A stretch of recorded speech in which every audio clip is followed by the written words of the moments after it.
Okay, perfect.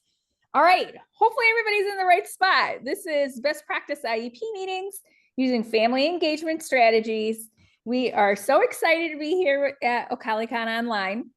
This is the first time I'm presenting at OcaliCon, which is, and Kristen, I think yours too, Yep, right? yep. This is Many your times first a time too. participant, first time presenter. Yes. Yes. So we're both very excited to be here. So I'm Melissa Wagner. I work for the state support team in Region 2, which is up by Lake Erie. I love my job. It's amazing. I have been in education for just about 21 years. I've done intervention, gen ed, title, transition coordinator. There's just lots of different areas that I've worked with in education. And the other part that is my job is that I'm a mom. I'm a mom of three. And that's probably my favorite job. But my second favorite job really is what I do now at the state support team. And Kristen, can you introduce yourself? Absolutely. I am Kristen Fazio.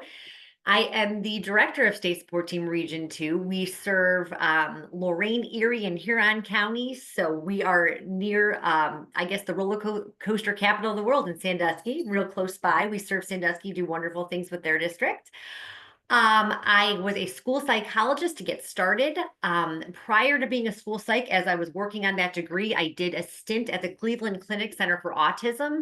So working with students with autism and more intensive needs has always been a passion of mine. I served 4 years as a principal for an autism school near Akron, Ohio, and then made my way up here to provide supports and to more expansive regions. So in addition to my background of 18 years in special education, I am also a parent of two children, one of which was on an IEP, has recently exited. So I have had the opportunity to work in the capacity of being the person that is providing information to parents as a school psychologist with respect to the ETR and the IEP.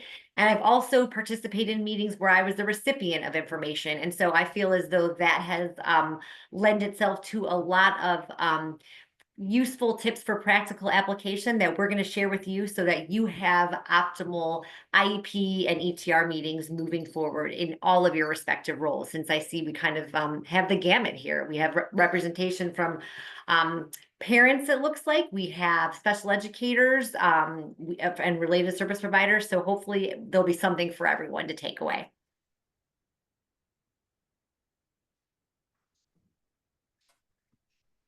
So today, our primary goal, when we walk away from today, we are hoping that we're going to give you some things to consider, some tools for your tool belts that will help you to enhance your skills as you're conducting educational meetings. IEP, 504, ETR kind of applies to any and all. We're going to be focusing on best practices. This is not a compliance presentation like so many you're probably accustomed to. We're really going to hone in on those soft skills that are really important when it comes to meeting with parents, gaining rapport, gaining trust. We want to ensure that families leave the IEP meeting feeling heard and supported, and we're going to give you some suggestions on how to do that.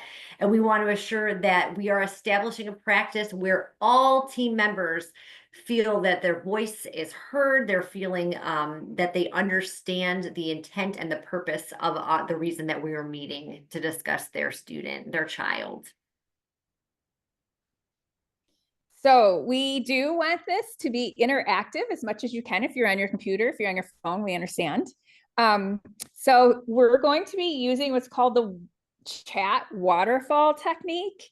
And this is something that you can go ahead and use in your classrooms or your small groups. So what it is, it's just a way for participants to respond in the chat all at the same time. So when you see the waterfall picture, like it is here on the right, you will watch for that and you'll know that when we ask a question, we'll tell you like, okay, you have 30 seconds or you have this much time to answer the question. This is really good in your classroom because everybody's answering at the same time. When you have some students with disabilities, sometimes they don't want to answer. They're going to wait to see who they perceive as the smartest person in the class answer, and then they'll just copy that answer instead of thinking about it. So it gives everybody a chance to think about it.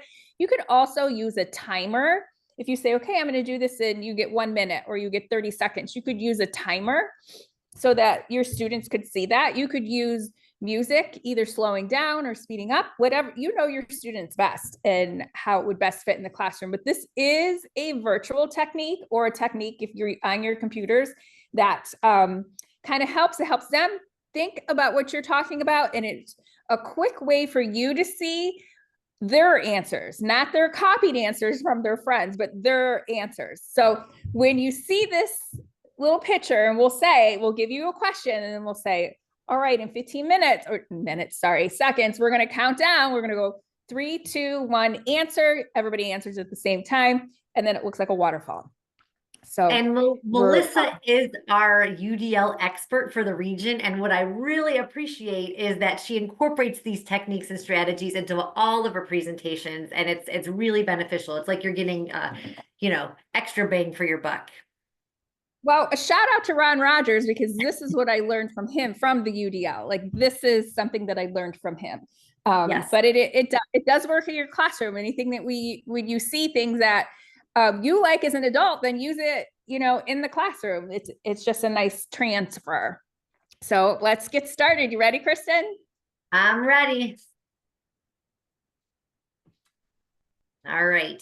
So again, I shared previously, this is going to be a little bit of a different take on an IEP presentation with respect to the fact that it's not only going to be focusing on compliance, which is so much of the work that we do as SST consultants. We're going to go beyond compliance, and we're really going to talk about some best practices that are going to ensure family engagement, and that are going to ensure that we are fostering the types of relationships that are going to really ensure that the students' needs are being met across the board, and that all the skills that we're working on are going to be generalizable, and they're going to benefit the student in all environments, including home. So best practices, what we're going to focus on is what is actually going to be not only best for the parent, but ultimately it's also going to focus on what is best for the school district. And essentially, best practice is going to be what's best for you. Because if you really think about it, relationships are so important and go a long way with respect to how the student is going to perform. If there's trust from the student and from the parents, and we have buy-in, and we have everybody working together as a team, that student is going to have the best education that we can give them. And we set the tone at these meetings and in these interactions with the students. And Kristen, when I'm sure a lot of people out there are like, wait a minute, you guys work for the state support team. It's supposed to be all about compliance. And really, I've done PDs with how to run an IEP meeting, and I always embed the family engagement in it. And at the end, when we're asking for feedback, that's where I get the feedback. Thank you for telling me about how the parent's feeling. Thank you for telling me how, like, that's the feedback. So for this presentation, I was like, let's focus on that piece, because we do have people outside of Ohio, and you might have some things that are different than what we do in Ohio for your IEP meetings to make it compliant. But what we do have in common is parent engagement and that relationship that you were talking about, Kristen. Okay, so this is from a parent night that we had through our ESC. And this is what a parent actually wrote. And I thought it was so amazing and profound that this was what they took away at the end of the night. They said, I would love for conversation to start between parents, educators, and districts about how we can partner better, not be in opposition across the IEP table, or even approach IEP meetings in defense, but rather as a team. We use that word often, but we still approach on guard. I have found that we navigate the world. Often teachers are surprised, my viewpoint, and vice versa. Let's start collaborating so we can benefit. This was great. So we're going to do our first question. This is our waterfall. So you're going to put it in the chat, but don't push send until we count down. So here it is. What words or phrases stood out to you? This is a parent writing at this end of this parent night, this IEP parent night. These were her words. What words or phrases stood out to you? So we're going to wait 30 seconds. We'll count down. Let me get my watch. And like I said, you could do a visual timer if this is with your kids, but I think this will be fine if we just do it this way for today. Ready? Yeah, I'm timing it. Give him time to write it down. We just have to sit with this awkward silence now. Those pieces. I may or may not have some light Christmas music playing softly in the background. I should put it on louder. We're getting there. Oh, yeah. Okay, here we go. 3, 2, 1, answer. Start, hit, and send. Yeah, that's great. Collaboration, partnering. Not be in opposition. Defense, navigate, yes. Great. And again, this was, we offered a parent informational night, and this was an unprompted, just general feedback, the open-ended response, and this is what we got. So I thought that was really good information and very compelling. And it's nice that parents want districts to be aware of that they're wanting to be a part of the process. They want to collaborate. So let's give them opportunities. And with all your answers, you see the same things that I think we noticed when we first read this, like this. And as soon as I read it, I knew it was going to be part of my presentations anytime that I'm talking about the IEP meeting, because this parent wants so desperately to be a piece of that table without defensiveness. Like they want this, and this is probably what a lot of parents do want. So, and I can see from your answers too, being as a team and collaborate, and that's all wonderful. And unfortunately, I have seen too many times where I feel as though educators feel as though they can check the box by saying they had parent participation just by asking for them for a statement for the future planning session. Sometimes that's an email, or they give them something home, and sometimes that's about as extensive as it gets in order to connect and engage that parent. And that is, again, bare minimum. And what we're here to talk about is how to really top that and make the parent feel much more important and much more a part of that team, not just one box at the beginning of an IEP. Yes, thank you for your answers. We're going to move on. So before you even start planning your meeting, when you are looking at your caseload and thinking about the family and the student, really stop and check yourself. Do you have any biases or microaggressions, like negative attitudes towards certain groups or anything? Do you have anything like in the back of your head or the way you grew up, like when you're thinking about this, that you need to clear out of your thought process so that you can see these families as people that you are supporting? You're supporting the child, you're supporting the family. So just kind of check yourself. Second, recognize that some families feel that school isn't a safe place based on their experiences. The last district I worked in, I shouldn't say most, but there are a lot of people who grew up in that city and stayed in that city, and the students were going to the same school that they went to. And I would walk them through the school, walk down to the office, and I could just see them tensing up, and sometimes they'd even talk about it. Like, I never thought I'd be in this office again, or I never thought I'd be in this hallway again. So you can see this, and based on their past experiences, it's not a safe space. So then you notice it and you're like, how can I make this a good experience for this parent? How can I make this a safe space? Because if they see it as a safe space, their children are also going to feel it's a safe space.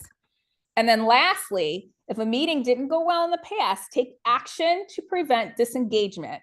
And it's your job really to improve the engagement in the family. And sometimes you just get this inherited to you.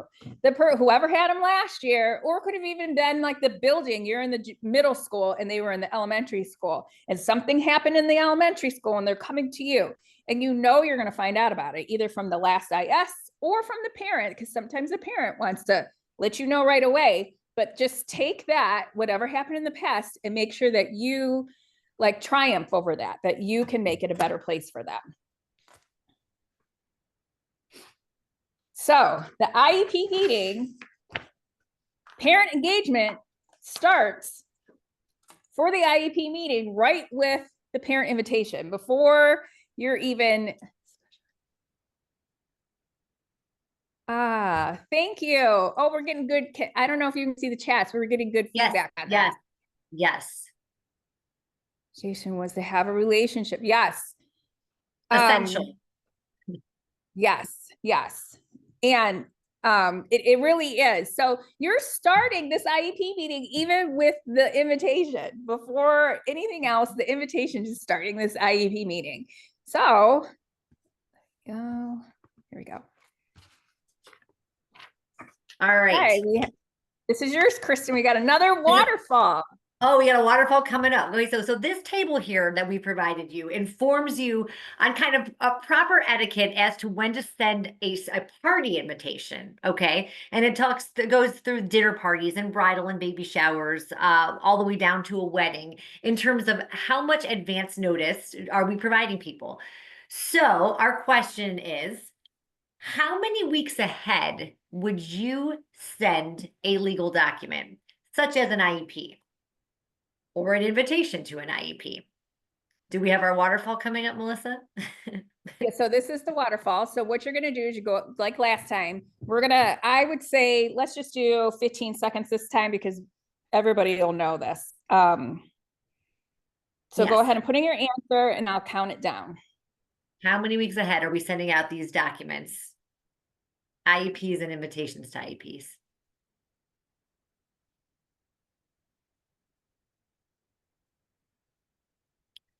Okay, let's see those answers. 3, 2, 1. Oh, we're seeing across the gamut, but somebody I think had Aaron Webb 3 to 4 weeks, which is exactly our recommendation. But many of you, the good news is you're recognizing that we need to give advance notification. We want to make sure that we are being respectful of the families and their schedules, and we want to make sure that we are giving them enough advance notice to be able to attend fully. So yes, certainly 3 to 4 weeks in advance, we want to be sending out those invites. The other thing, thank you, somebody just had indicated the draft at least 1 week prior. And I would say absolutely, as a minimum, give them time. That is think about how long it takes to write the IEP and how much goes into it. You want to make sure that parents are given an opportunity to really dissect it, and to be able to read through it and to be able to come with any questions, as opposed to having them feel on the spot in the context of an IEP meeting. So it's always encouraged 3 to 4 weeks at lead time in order to get them to the meeting, and at least 1 week in order to give them that draft. I'm seeing some of the chats. Anything worthy of mention, Melissa? Are you monitoring that? Yeah, so I would also offer a parent, it would be great to have them invite written so that there's an issue, they can offer suggestions for alternative times. Yep, and we'll go over that you're absolutely right. And I prefer asking the parent. It's convenient for them. Yes, good. These are all great things that people are saying. And then some of you put like 6 weeks. That's great. If you could do 6 weeks, that's fine. But this is kind of, yes, even better. Yeah, and I would say I love what Dawn says about they prefer asking the parents what convenient as opposed to telling them. It just makes them feel so much more valued and important. That is such a better feel as a parent. And I can tell you that, as opposed to doing it on their time, them working with you to do it at a time that matches your needs. So I like that a lot, and I would definitely agree that is definitely a best practice, and it's going to lead to optimal results. Yes. All right. So really, this is backwards planning is what we're looking at. And when we're looking to schedule these IEP meetings, we want to count back about 14 days for the end date of the IEP and use that kind of as a tentative date when scheduling the annual review. And that is to allow for any rescheduling if needed, because as you know, from a compliance standpoint, there are not too many excuses that the Department of Ed is going to be okay with, given the fact that you have 364 days to complete that document. So give yourself some leeway in case somebody gets sick, in case there's a calamity day, and this obviously happens. Scheduling it just a day or two before it expires is never best practices are recommended. You also want to make sure that you're contacting the family, as we just talked about, 3 to 4 weeks prior to that tentative IEP meeting date, to schedule the date and time at a time that is convenient for the family. This gives them the opportunity to make arrangements. Sometimes they want other people to join them in the meeting to maybe help them to answer some questions. So we want to make sure that they're able to get all their ducks in a row. We also, the nice thing is, and I would say that since COVID, again, this has really been brought this more and more to the forefront and made it more and more common for IEP and educational meetings to take place online as we're meeting today, which I think is a nice option, especially for families who work. They can kind of carve out an hour of their day, maybe do it over a lunch break. We've had plenty of those. It seems to work well. And it's meetings are always better when you have the family member, at the table and able to be there live and ask questions via online or in-person platform. You also want to explain to the family who else is going to be attending that meeting and why. Especially, I mean, obviously, it looks a little different when you're talking about maybe a middle or high school student who has now been through, 4, 5, 6, 7 IEPs already versus kind of some of those newer ones. You want to let the family know that they're permitted to invite individuals for support on their behalf. Again, this is more important, especially in those initial IEP meetings or when the kiddos are still young and the parents are kind of still learning the ropes. We always want to make sure that we are making them as informed as possible so that we don't come across as intimidating or unintentionally threatening in any way, shape, or form. Because if you really think about it, when you walk into a room, one parent, and you're in a room of 6, 7, or 8 professionals, it can be a little intimidating. So you want to kind of paint them a picture of what to expect and explain the value in having those individuals at the table.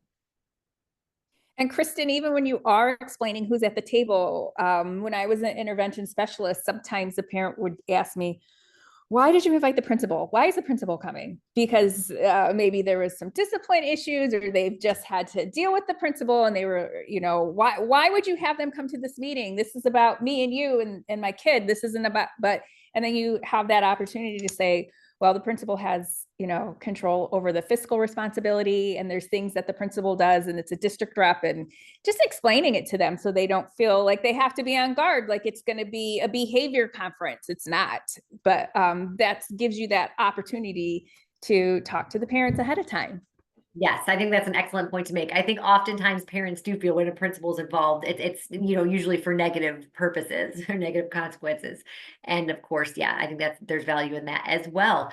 Other things to factor in is that if the student is of transition age, they must be included on the invitation. Sometimes parents, especially when the kids are just becoming of that age in middle school, feel a little bit uncomfortable.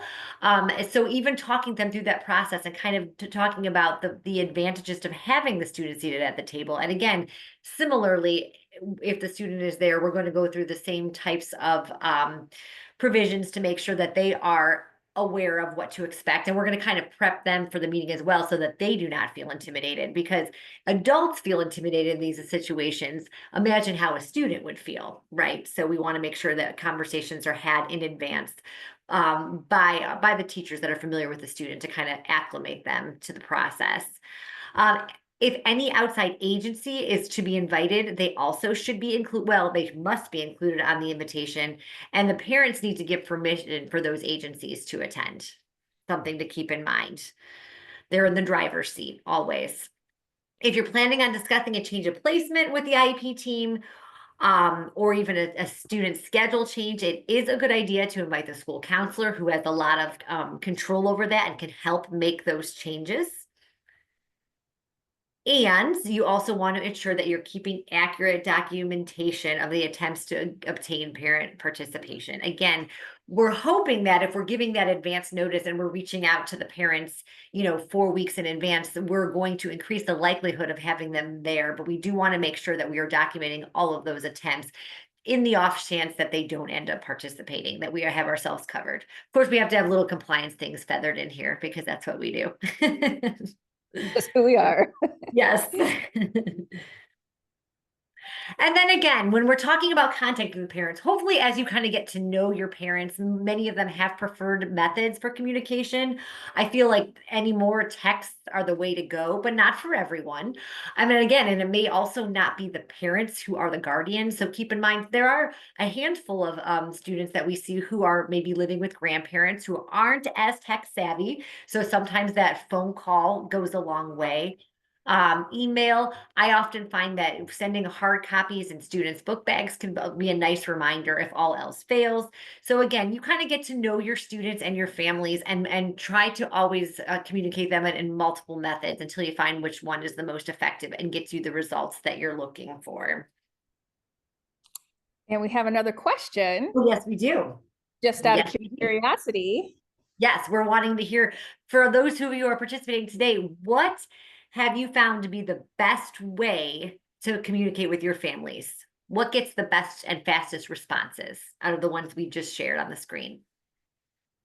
So would you like the 20 seconds in a waterfall? All right. An awkward silence.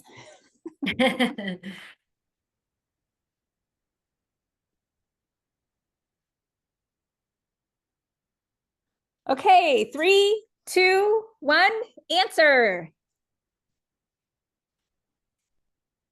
Oh, we got a little bit of everything, Kristen. Oh, yeah. Oh, remind. Okay. Email, and text Yeah. messaging. Yeah, we do have a little bit of everything. Combos.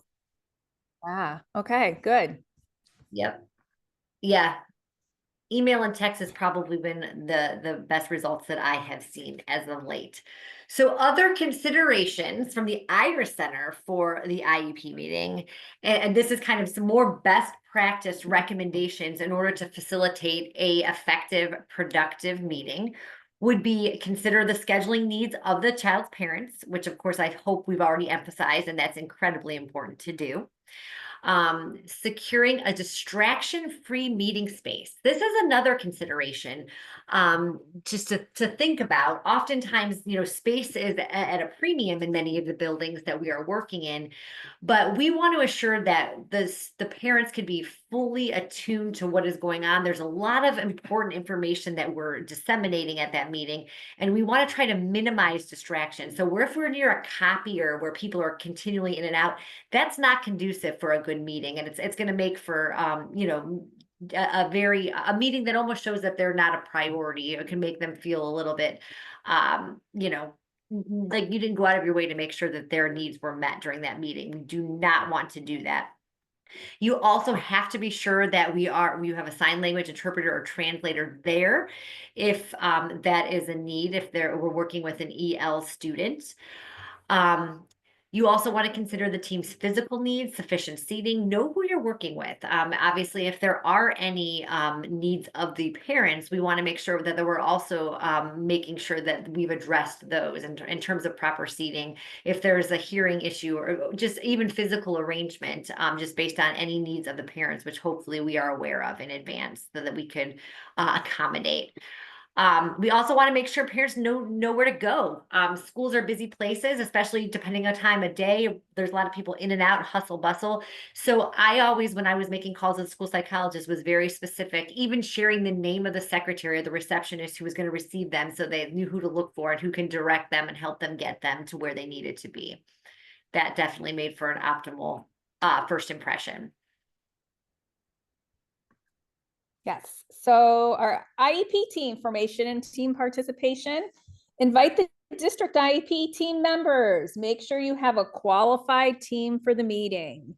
That's a big one. And we hear that a lot when we're talking to people like, oh wow, we just don't make so-and-so come, or the gen ed teacher doesn't have to be there. No, it needs to be a qualified team. And it's going to be very obvious when you look at the signatures if you did have a qualified team, or in your PRO1, it's very obvious that you either do or you don't have a qualified team. So send home parent surveys to get parent input on the IEP. If you send that home when you're sending home that 3 to 4 weeks, give them time to fill it out and to put in the information that they want. And then if it's a transition age student, try to get that transition piece, like a transition survey for the parent, because you're going to want to include that in your section 5, like the parents piece in there also. I would always give my teachers input forms because I wanted to know what was going on in the classroom. It's really great to know, like, how are they doing compared to typical peers, not only academically, but being on task, all the executive functioning, all the behaviors, all the like social, how are they doing? And when I did this, when I gave it to the teacher, I gave them 1 week to fill it out, because if you have, even as a teacher, if you have something more than 1 week, you know it goes under the pile somewhere and you're freaking about it. So I would put a Post-it note in there, can please return to me, and I would give them 1 week. And I would also, this is the key sometimes, I would staple on there a snack size candy, because who doesn't want a handful of M&Ms at the end of the day, right? So I would staple on just like I would do for a kid. I would staple on the snack size candy and put a note on there, and I never had a problem. It would be in my mailbox by the end of the week. Melissa, this is great, and it kind of, we got a note in the chat about from Ed from Region 7. He suggested maybe making the invitations to the meeting like one of a wedding or a party, making it fancy and exciting. Again, I think anything to kind of, get their attention, yeah, and make it sound a little more fun. I like that. Jazz it up a little bit. Celebrating your child. It is Yes. like celebrating the good things that your child's doing. It doesn't have to be all about what's, The deficit. the Yes. struggles. Let's Yes. yeah. So I always give the gen ed teachers, because they're with them in those inclusion classes and different things, or even the gym teacher. What is he seeing or she seeing when they're running and together? And is there a difference or no difference? And then keep those documentation. You'll see this a couple times. You keep that accurate documentation. I sent home the family input. I sent it home again. I sent home the transition. You just want to make sure that that's documented, that you're continuing giving the parent opportunity to be part of it, the IEP process. And this is part of parent participation right from the beginning. You're sending that home so you could get that piece in there.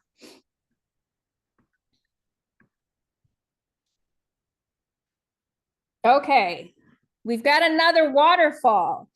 Do you, just curious, do you send home a copy of the draft IEP before the meeting? And this is just a yes or no, so I'm just going to do 10 seconds because you're just going to put, yeah. Do you do that? Do you send the draft copy home before the IEP meeting? Hoping. 3, 2, 1, answer. And we see lots of yeses. Yeah. Okay. I'm seeing mostly yeses. And I just have to ask, if you're not currently doing so, and if you are comfortable sharing in the chat or unmuting, is there a reason why? Or have you been instructed not to? I'm just curious. I could probably guess. And I think like even, well, I'll kind of cover that as I go through here. Best practice for parent engagement, because we want them engaged, so we want them to know what it is to send it home 3 to 5 days before the IEP meeting, and then include a reminder. By the way, the IEP is on this date and at this time. And then predetermination, that's one of the reasons people don't like to take it, to send it home early. They feel like parent will look at it as predetermination. So last spring, and I always put the date on here, we do this on purpose because things change, but I called the Office of Exceptional Children and I said, I'm doing the last, I think this was the first time that I was doing this type of a IEP meeting PD. And I was like, I want to tell them, everybody, the right thing. What should they leave off so that they know it's not predetermination? And they said, on the draft IEP, don't put the LRE. Just leave that part off. Then it's not, you're not predetermining. That part is like all of it you are talking about. And then you want to encourage the parents. When I send it home, I send them, well, if they want a hard copy, I send the hard copy. Otherwise, I send it via email. But I would say to them, please, please, take this and write all over it. Highlight it, write on it, questions, anything. You could put it all over it. So that when you come, you've already seen it, you're already ready, and then it's ready to go. And I think we have And Melissa, they're asking, and I wanted to, yeah, about whether it's best practices or it's best practice. Yep, correct? it's best practice. And really, it makes your meeting go so much smoother if they have it in their hands first. And Angela wrote, yep, right, draft across the top. And in fact, I have some, I'm going to give this to you. I got this from this Federal Register. Here's some verbiage you can actually put on there, like write it on the top, write it in your email. It says, explain to the parents that this draft is only initial recommendation and therefore is open for review, discussion, and revision, because you really want to make sure that they know that this is a draft. It's just what, after looking at all the documentation and my expertise in writing IEPs, is how I came up with my goals, my objectives, my SDI, and that's what I have in here. But the whole thing is only my recommendation as a specialist. It's the whole thing's up for review and discussion. And I would say, actually write it on there. Yes, and I just, and I wanted to say, we see a question. I saw a question in the chat about, can a district tell a parent no if they're requesting a copy of the IEP in advance? I'm assuming is the question. And technically, I suppose that you could, if you didn't have it ready, but it was going to be ready in time before it would expire, obviously, and you had a meeting scheduled. But my question to you, and again, based on all the information we've already talked and discussed today earlier, would be, what would the reason be? I would just wonder, I would caution you from doing so if you could get it together, at least, and knowing that it was a draft, even if it wasn't a completed version. If they're requesting it, I think that all the things we discussed about building rapport, establishing, engagement with the family, making them feel important and a part of the team, I would be hard pressed to say no unless I had a really good reason. And I would say I would take that all the way up to the SPED director. Mm-hmm. I wouldn't make a unilateral decision. I wouldn't even say yes or no. What does the district say? What does that district special ed director say? And we're getting some really good, we leave section 4 and 10 blank. Good. Yeah, that's fine. You can leave these sections blank, but you still have enough pieces in there that the parent knows kind of what's going on so they can have good conversations. And then Candace had on here, she encourages her parents to send notes and questions before the meeting. Yes, this is great, before the meeting. And that's why I say, write them on that paper. When the parents would come to my IEP meetings and that paper would have scribbles all over it, I knew they read it, thought about it, and they were ready to talk about it.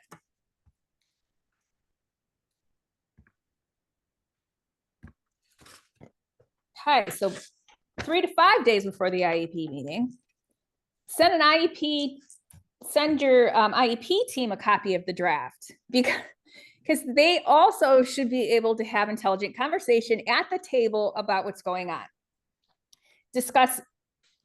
I need to show you this before I talk about it. Discuss any accommodations with the general education teachers that they will be responsible for providing as accommodation. So what I mean about this is, as children age and get older, their responsibilities are more. So if I was writing an IEP for a 7th grader who hadn't had to take notes in class before, I may try to do like a note swap. So as long as he is trying or she is trying to take notes the best that they can, at the end, they can swap notes with the teacher and the teacher could give them a full sheet of notes, but they still have to actually actively participate and try to take the notes, something like that. Well, I just wouldn't put that in the IEP. I would go to the teacher and say, hey, I see that this is happening. He's frustrated. The parent's a little frustrated. They have to take notes. Are you okay with doing a note swap? As long as the child is participating and trying, are you okay with doing this? So I always talk to the teachers first because it shouldn't be a surprise for them. They shouldn't sit in your general ed teacher shouldn't sit in a meeting and then surprise, you have to do this accommodation in your classroom. Like, that's not fair to them. So have these conversations ahead of time so you're not having it in the IEP meeting. Yes. And then if you have, go ahead. Oh, we just had one more question I saw in the chat come up. And go it ahead. was, does the IEP meeting need to take place within 365 days, or does the meeting need to take place along with an acceptance of the IEP, meaning signatures, I'm assuming? Yes. The IEP meeting needs to occur within 365 days to be in compliance. 4 days, actually. 361, 1 day previous. Correct, yes, correct. 1 day previous. Days. Yes, yes. So the 1 day prior to, yes, to the expiration of the date.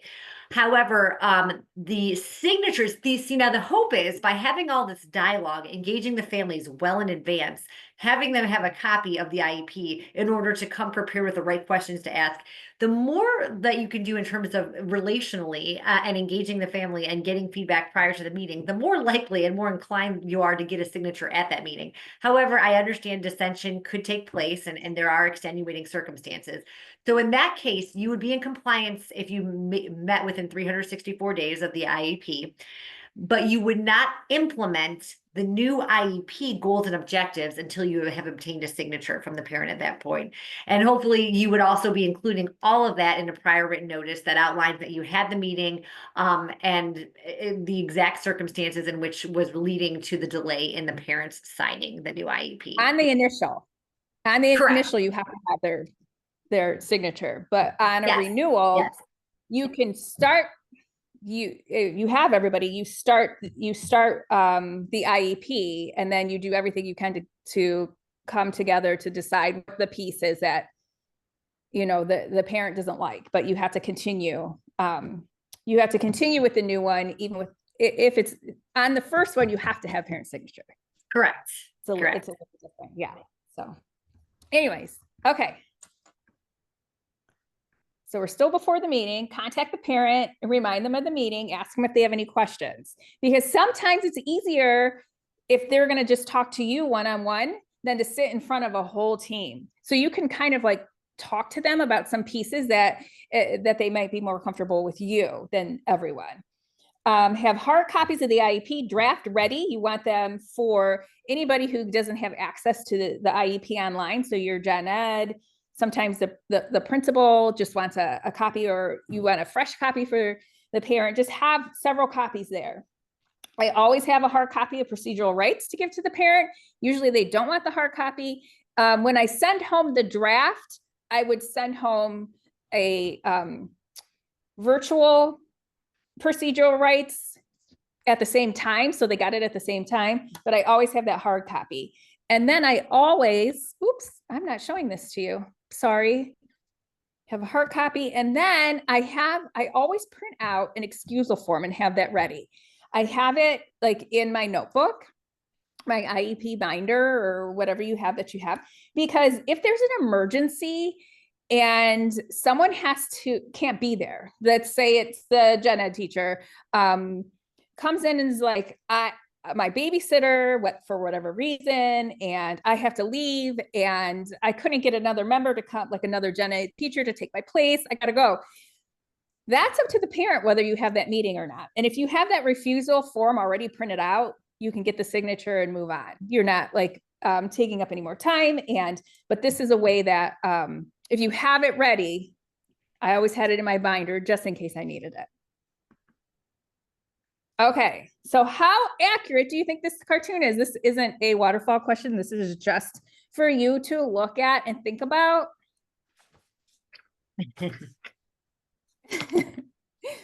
So information overload. Yes. So our IEP process is a deficit model, which is based off the medical model. So I'm going to give you an example. If you went to the doctor, you said, I have a pain in my right side, it's really bad. And the doctor says to you, oh, well, stop drinking dairy and do these stretches. Call me in 2 weeks. And you're like, okay. So you come back and you say, now it's in the right side and it's moving over to the middle. Like that whole side is I'm in pain. And he's like, okay, still stay off of dairy, do your stretches and here's a script.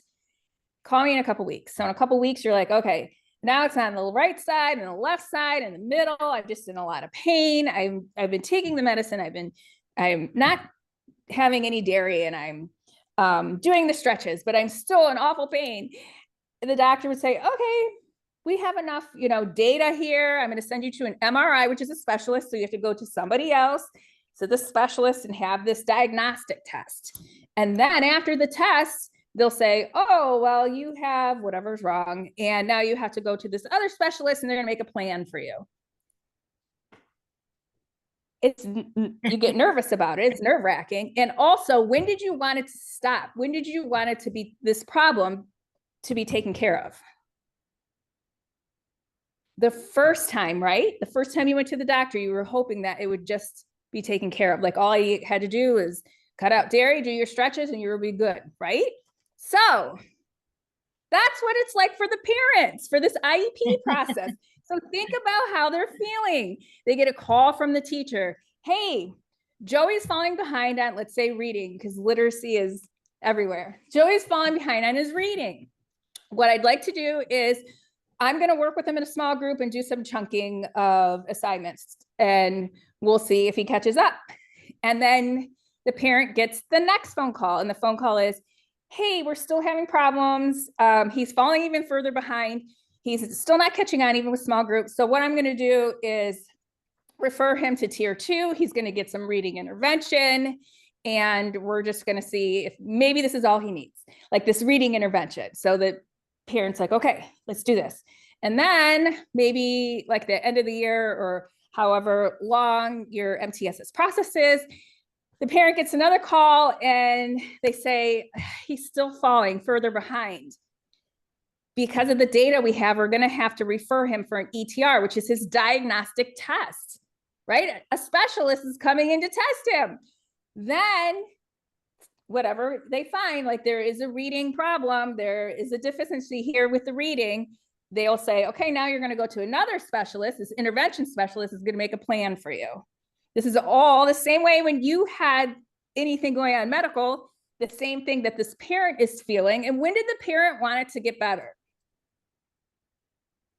The very beginning, right? The first time with that call, when the teacher said, it's not a big deal, I'm going to do some small group, that's when they wanted to get better. So they hear this and they're nervous and they know like something's going on, and their child is going to have to be with the specialist now, intervention specialist, and have this plan. And it's a lot for them. So this is why I put this here, because this is a parent and they know like all the things that their child isn't doing that the other kids are doing. So my question to you, and this is just to think about, it's not a waterfall, is what positive and hopeful data are you sharing with the family at the IEP meeting? When you do the plot, when you're writing the goal and get the plot at the top, start with a strength. What can they do in this area? If you are writing your transition plans, you have to have, for your spins, the S is strengths. What can they do well? Share these things with the parent as much as possible in these meetings. All right. And the psychologist in me always kind of appreciates these types of things. Just talking about nonverbals and environmental variables that kind of really come into play. So what does the seating arrangement look like at your IEP meetings? Really think about that in terms of who is it that you have walking the family to the IEP meeting. The hope would be, especially if it's their first time in that building, that you have somebody, and Melissa, if you just want to kind of click them as we're going through. Sorry. Yeah, thank you so much. Yeah, thank you. It's all right. So, just so that they feel comfortable, so that they can ask questions in advance. So you want somebody greeting them in a warm manner, just in the same manner with which we would hope that our kids are being received when they walk into the school building. We want to extend the same niceties to our families. And then thinking about the seating arrangement specifically as well. Is the family physically part of the group?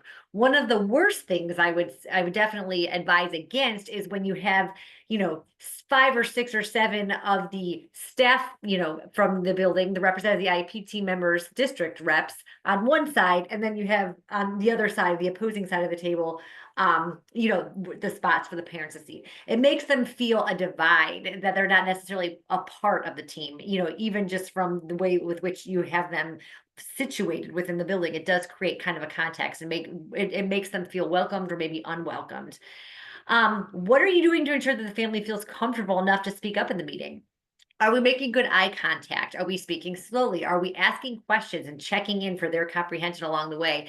Because again, as everybody knows, us educators use more acronyms and more technical jargon than maybe any other profession that I am familiar with. And so we want to make sure that we're avoiding those acronyms and that we're really spelling things out and we're talking in a manner that is parent friendly.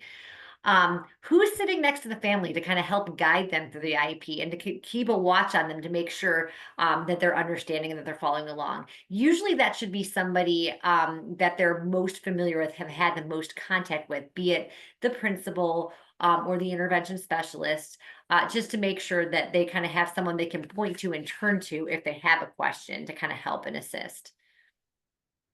So Kristen, before we get to our waterfall question, Yeah. I just want to say that I was a transition coordinator and executive functioning coach. And during those times, I was invited to a lot of IEP meetings at the district I was in. And there was this one building, and I'm still shocked. So there was one building where everybody get together and they would have the parent wait in the office.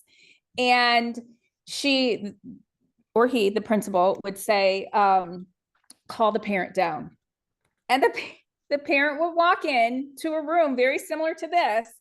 And I was like, oh my gosh, this is not an interview. This is not us against them. Why is this happening? Why isn't someone walking them down, making them feel comfortable coming down to the room, sitting next to them? Because you can say on your screen, I'm on section 3, but they don't know what section 3 means.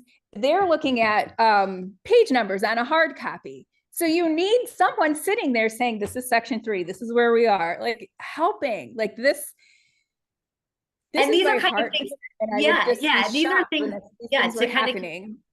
to consider as an IEP team member, maybe have these discussions prior to the meeting, maybe select who is going to be the navigator of that meeting and the support person and who's going to walk them down. These are things that you might want to kind of premeditate in order to make things go incredibly smoothly and to be as welcoming as positive for the parents. And I'm seeing in the chat too, everybody's agreeing with us. Like this is not okay. So here's your question, Kristen. Here's our waterfall.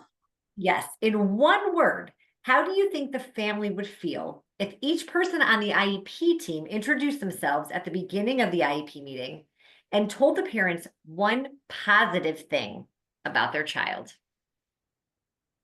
How would that make them feel? What, about 15, 20 seconds? Yeah.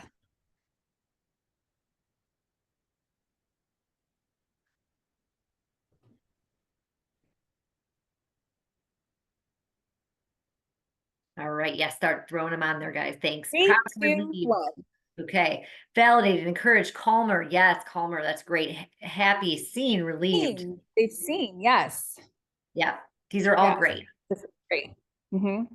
It's always, even if you weren't saying something academically, like you could, if you say, I'm Mrs. Wagner, I am the intervention specialist, and your child is so polite. They always say please and thank you. And I know they learned that from you. And I appreciate it. Move on. Like, let's make the space a welcoming space. Yes.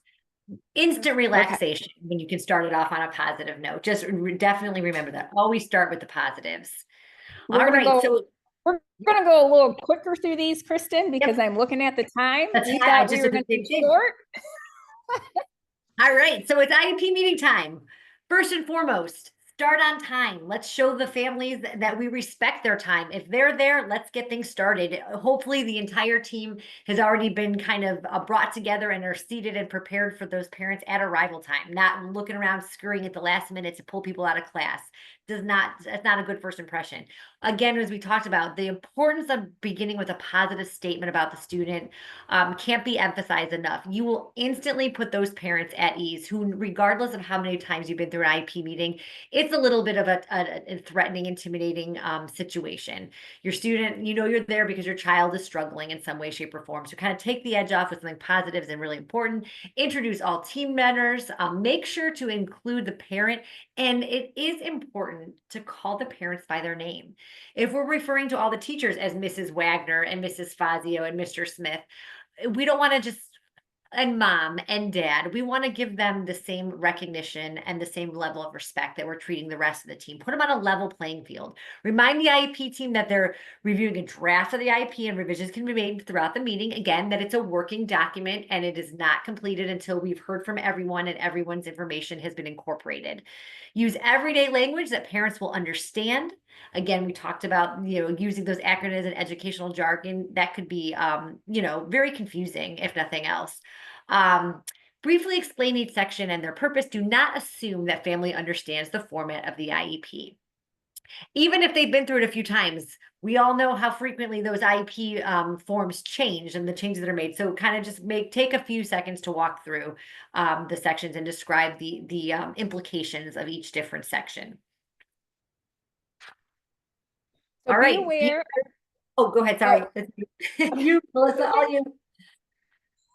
Be aware of your rate of speech and your body language. As a young girl, I was always freezing. And so I always had my arms crossed.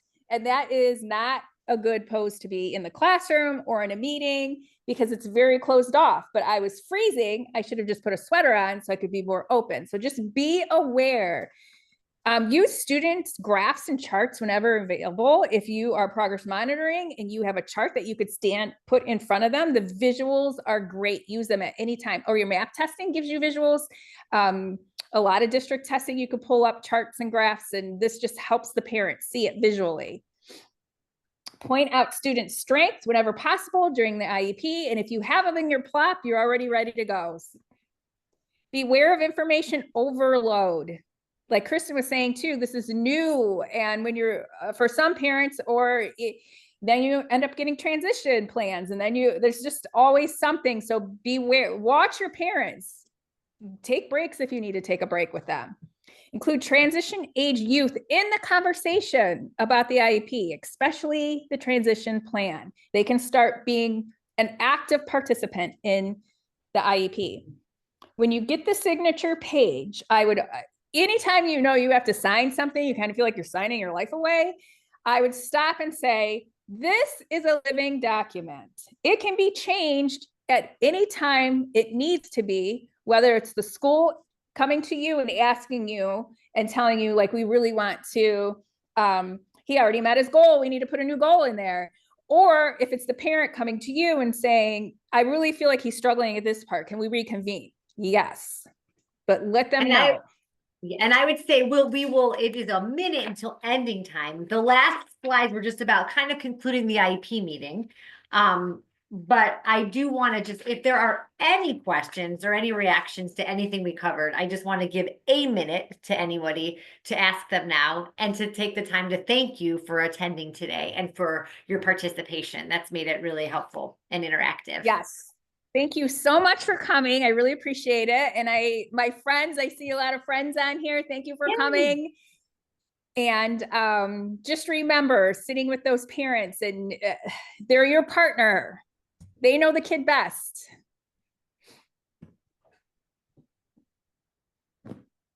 Oh, hi, Earl. Hey, nice job, ladies. Thanks. Earl's here to cut us off.